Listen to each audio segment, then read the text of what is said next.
Hello there, this is the second part of the 6.02 video. Let's finish up with our lesson reading and then we can go to the activities.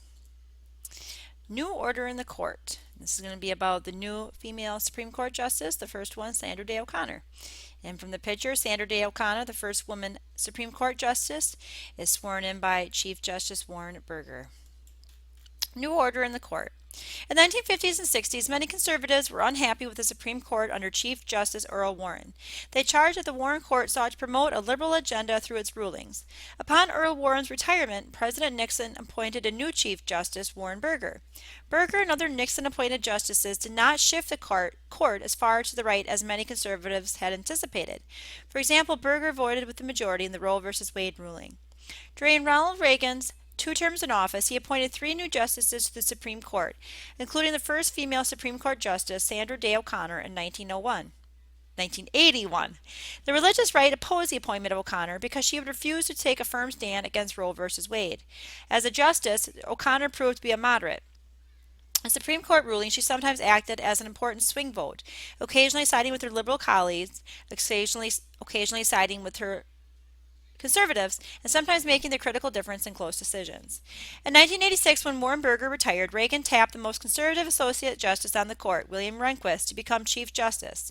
To fill Rehnquist's position, he appointed Antonin Scalia, a strongly conservative jurist. Like most presidents, Reagan tried to choose Supreme Court nominees who would promote his policies.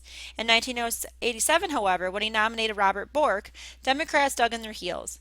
The Senate, which must approve presidential appointments to the Supreme Court, turned into a battleground during hearings on the Bork nomination.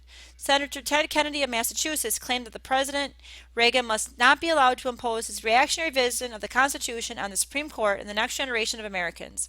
No justice would be better than this injustice. The Democratic majority in the Senate blocked Bork's nomination. The process was so nasty that it gave rise to a slang term to Bork, meaning to wage a no-holds-barred campaign to block a political appointment. Reagan nominated a more moderate justice, Anthony Kennedy, who was quickly approved by the Senate. Although Reagan did not win the battle for the Bork nomination, he did shift the judicial balance of the Supreme Court firmly to the right.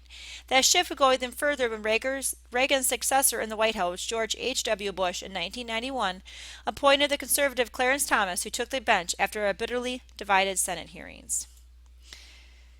And I believe that would be the last. Yes, that comes up in the next lesson. So now we have to finish off, complete the activity.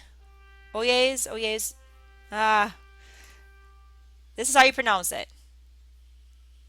Oh yes, oh yes, oh yes. Oh yes. The Supreme Court opens each session with these words: oh yes, oh yes, oh yes. All persons having business before the Honorable, the Supreme Court of the United States, are admonished to draw near and give their attention, for the court is now sitting. God save the United States and this honorable court.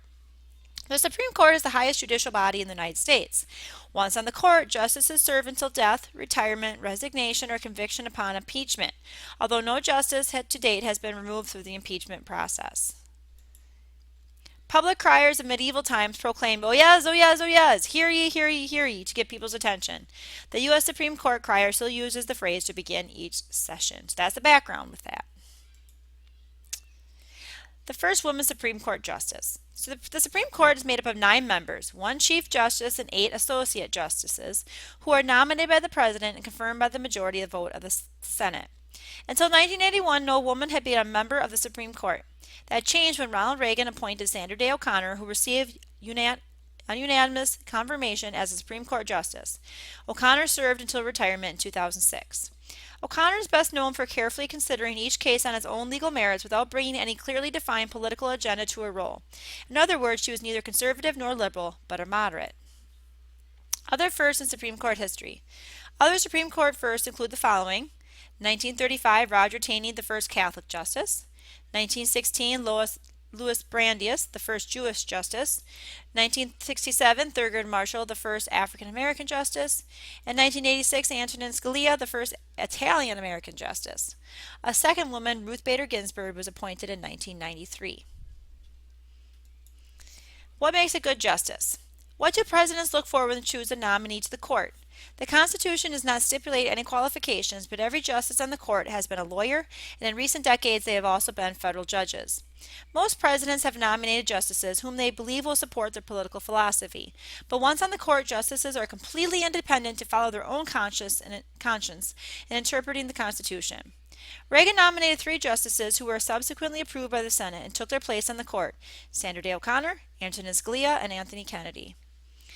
Okay, and let's look at the picture here. Reagan nominated 3 justices who were approved by the Senate. At the end of Reagan's second term, the court was made up of these 9 members: Antonin Scalia, conservative; John Paul Stevens, a liberal/moderate; Sandra Day O'Connor, a moderate; Anthony Kennedy, a moderate; Thurgood Marshall, liberal; William Brennan, liberal; William Rehnquist, conservative; Byron White, conservative/moderate; and Harry Blackham, a liberal.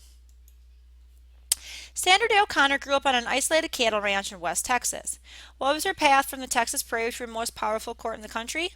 Learn about the life of the first woman Supreme Court Justice. Click Oh Yes and use information from the website to complete the Sandra Day O'Connor worksheet. And that was the end there. Don't forget to do your 602 checkpoint as well. And this is what the OES site, it's just a little biography overview of Sandra Day O'Connor. And it will help you fill out the Sandra Day O'Connor sheet that you'll find here. But there also should be, if you have trouble getting those answers, they should also be on the, lesson answer key. So complete that, complete the 6.02 checkpoint, and then you'll be done with the 6.02 lesson for today. Congratulations.